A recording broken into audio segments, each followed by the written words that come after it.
Hi అండి, అందరికీ నమస్కారం. ఈరోజు ఈ వీడియోలో మీకు జస్ట్ మన ఇంట్లో వాడుతుంటాం కదా, గీజర్ వాటర్ హీటర్ ఉంటుంది కదా, అది సమ్ చిన్న షార్టేజ్ లాగా మనకు షాక్ అనేది కొడుతూ వస్తుంది. సో నేను ఓరియంట్ కంపెనీ 3 లీటర్ ఇది 3 లీటర్ గీజర్ అనేది చాలా 4 ఇయర్స్ నుంచి వాడుతున్నా. 2-3 టైమ్స్ అయితే కంప్లైంట్ వచ్చింది. ఈ విధంగానే సర్వీస్ మ్యాన్కి కాల్ చేశాను, ఓరియంట్ అతనే. సో అతను వచ్చి ఇంటికి ఇది షాక్ ఎందుకు కొడుతుంది అని జస్ట్ కంప్లైంట్ పెట్టింటే ఇంటికి వచ్చాడు. ఈ విధంగా అయితే తీసేసి అందులో ఉన్న ఫాయిల్ అన్స్క్రూ చేసేసి అన్ని ప్లగ్స్ తీసేసి ప్రాబ్లం ఏంటనేది చూడడానికి ట్రై చేస్తున్నాడు. సో ఎలాగో ఈ వీడియో మీకు యూస్ఫుల్ అవుతుంది, ఎప్పుడన్నా మీకు ఇలా ఏదైనా షార్టేజ్ అని అలా ఏదైనా వస్తుంటే మీకు ఉపయోగపడుతుందని వీడియో తీస్తున్నాను. ఇతనైతే సర్వీస్ మ్యాన్ అయితే చాలా ఫ్రెండ్లీగా చేస్తున్నాడండి. ఆల్ డీటెయిల్గా చెప్పారు. మనం గీజర్ వేసేటప్పుడు ఫస్ట్ ఇమీడియట్గానే స్విచ్ ఆన్ చేయకూడదంట. జస్ట్ ఒక జగ్గు 2 జగ్గులు అనేది నీళ్లు రిలీజ్ చేసిన తర్వాత స్విచ్ ఆన్ చేసేస్తే మనకు ఈ విధంగా ఎక్కువ రోజులు వస్తుందంట గీజరు. సో ఇక్కడ చూడండి, ప్రాబ్లం అయితే ఇక్కడ లోపల కాయిల్ ఇది ఉంటుంది కదా, ఆ కాయిల్ అనేది పూర్తిగా మాడిపోయింది. మాడిపోవడం అంటే అందరి దగ్గర అలాగే జరగదు. ఇక్కడ ప్రాబ్లం ఏంటంటే మా ఏరియాలో ఉన్నటువంటి వాటర్లో ఈ విధంగా కొంచెం శుద్ధ అనేది ఉందంట. ఆ శుద్ధ అనేది ఎక్కువ హీటింగ్ తట్టుకోలేక అది ఎక్కువ బాయిల్ అయిపోయి అది లోపల ఉన్న కాయిలే పగిలిపోయింది. సో సర్వీస్ అతనైతే చెప్పిన ప్రాబ్లం అయితే ఇది. ఇక్కడ చూడండి, ఆ శుద్ధ అనేది ఆ కాయిల్కి మొత్తం పేరకపోయి లోపల దాన్నే మొత్తం పగిలిపోయేలా డ్యామేజ్ అయిపోయింది. దానివల్ల మనకు షార్టేజ్ అవుతుందని చెప్పాడు ఆయన, సర్వీస్ అతను. సో ఈ విధంగా కొన్ని ఏరియాస్లో వాటర్ వల్ల అలా అవుతుందంట. మ్యాక్సిమం లోపల కాయిల్ అనేది లైఫ్ చాలా రోజులు వస్తుంది. ఈ విధంగా ఏరియాలలో మీ ఏరియాలో ఎక్కడ శుద్ధ ఎక్కువ ఉంటే కన్నా అది ఎక్కువ రోజులు కాయిల్ రాదని చెప్పాడు. సో ఎలాగో తప్పదు కాబట్టి రీప్లేస్మెంట్ కోసం అతని దగ్గరే ఒక కాయిల్ అనేది తీసుకున్నాను.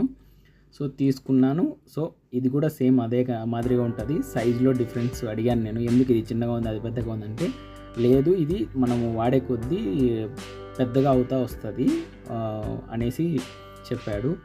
సో ఎలాగో తప్పదు కాబట్టి కొత్తది కాయిల్ అనేది వేశాను. అతను యథావిధిగానే స్క్రూ అన్నీ బిగించేసి మళ్ళీ ఫిట్ చేసేసాడు. సో అతను చెప్పడం ఏంటంటే, మనం హీటర్ వాడేటప్పుడు ఒక జగ్గు నీళ్ళు అనేది ఫస్ట్ రిలీజ్ చేసిన తర్వాత స్విచ్ ఆన్ చేసుకుంటే మనకు లైఫ్ అనేది ఎక్కువ వస్తుందని చెప్పాడు. అదేవిధంగా ఎప్పుడన్నా చిన్న షార్ట్ ఏదైనా మనం ప్లగ్ ఎప్పుడు 24 అవర్స్ అక్కడే ఆన్లో పెట్టేసి వెళ్ళిపోవడం వల్ల అలాంటివి లేకుండా కొన్ని జాగ్రత్తలు అనేవి చెప్పాడు. సో మనం వాటర్ ఎక్కువ హీట్ లేకుండా మనకు ఆటోమేటిక్ ఉండేటివి తీసుకుంటే చాలా బెస్ట్. ఈ 3 లీటర్ ఓరియంట్ గీజర్ అయితే ఆటోమేటిక్ అనమాట. ఇది ఎక్కువ ఓవర్ హీట్ కాకుండా రెడ్ లైట్లో స్టాప్ అయిపోతుంది. సో ఎప్పుడన్నా మనం మర్చిపోయినప్పుడైనా సో ఎటువంటి ఇబ్బంది లేకుండా ఆటోమేటిక్ అనేది చాలా బాగుంటుంది. ఇప్పుడు ఇంకా చాలా అడ్వాన్స్గా వచ్చాయి వాటర్ గీజర్స్ అనేటివి. నేను తీసుకొని ఒక 4 ఇయర్స్ దాకా అవుతుంది కాబట్టి ఇప్పటికీ ఒక 2-3 టైమ్స్ అయితే కంప్లైంట్ వచ్చింది. ముందు కూడా ఈ విధంగానే వచ్చినది. అప్పుడు నేను లేను కాబట్టి ప్రాబ్లం ఏంటో నాకు తెలియదు. సో ఇప్పుడు నేను అడిగితే ఈ విధంగా శుద్ధ అనేది మీ ఏరియాలో వాటర్లో ఉండడం వల్ల ప్రాబ్లం అయితే అలా వచ్చిందని చెప్పాడు. తర్వాత యథావిధిగా ఇక్కడ ఫాయిల్ అనేది అంతా ఫిట్ చేసేసి స్క్రూలన్నీ బిగించేసి దాన్ని తీసుకొని మళ్ళీ ఇన్స్టాల్ చేశాడు. సో ఇన్స్టాల్ చేసేటప్పుడు మళ్ళీ ఇక్కడ ఇన్లెట్ అవుట్లెట్ పైప్లో చిన్న ప్రాబ్లం ఉండింది మాకి. ఇన్లెట్ పైప్లో వచ్చేసి చిన్న డ్రాప్గా వాటర్ అనేది లీక్ అవుతున్నది నేను గమనించి అడిగితే అక్కడ చూశాడు, ఎంత టైట్ బిగించలేదు. సో నేను బిగిస్తానని చెప్పాడు. అయినా కూడా వాటర్ లీకేజ్ అనేది వస్తూ ఉండింటే లోపల వాచర్ పోయింది అనేసి మళ్ళీ అది ఒక ఫిట్ చేశాడు. ఈ విధంగా మీకు కూడా ఏదైనా ఇన్స్టాలేషన్ల వల్ల ఏదైనా ఇబ్బంది ఉంటే కన్నా సర్వీస్ అనేది మీ సొంతంగా అయితే చేసుకోవద్దండి. ఇవి చాలా రిస్క్ కాబట్టి. వీటితో పాటు నేను అడిగాను, గ్యాస్ది బెస్టా లేకపోతే ఇలా కరెంట్ పవర్ గీజర్ బెస్టా అని అడిగితే రెండు ఒకటే వస్తాయి, కానీ గ్యాస్ది అయితే కొంచెం రిస్క్ తక్కువ ఉంటుంది. ఏదైనా షార్టేజ్ అలాంటివి ఏమి ఉండవు. ఇది మాత్రం కొంచెం అది కూడా ఎక్కువ రిస్క్ ఏమి ఉండదంట. జస్ట్ జిల్ అనే టైప్లో మనకు ట్యాప్కి అలా రావడం జరుగుతుంది. అది వచ్చిన వెంటనే గమనించి సర్వీస్ మ్యాన్కి పిలిచి రిస్క్ ఎక్కువ లేకుండా చూసుకోవాలి. అదేవిధంగా ఇక్కడ ప్లగ్ కూడా చెక్ చేశాడు, ఆ ప్లగ్ ఏమన్నా షార్టేజ్ ఉందేమని. అది కూడా ఏం లేదు, బాగుంది. సో ఈ విధంగా చేశాడండి. ఈ వీడియో అయితే హీట్ అవుతున్నాయి, సూపర్గా ఉంది.